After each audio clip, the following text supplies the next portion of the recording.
EcomSniper is compatible with Google Chrome only. If you're using any other browser, it may not function properly.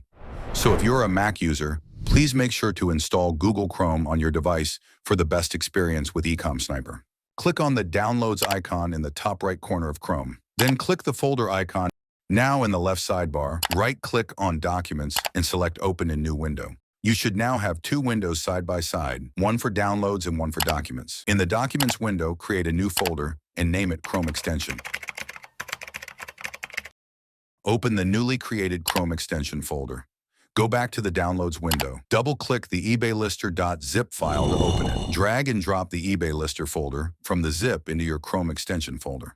Once the transfer is complete, close both windows. Open your Chrome browser. Click on the three dots in the top right corner. Hover over Extensions, then click Manage Extensions. In the top right corner of the Extensions page, turn on Developer Mode. Click Load Unpacked.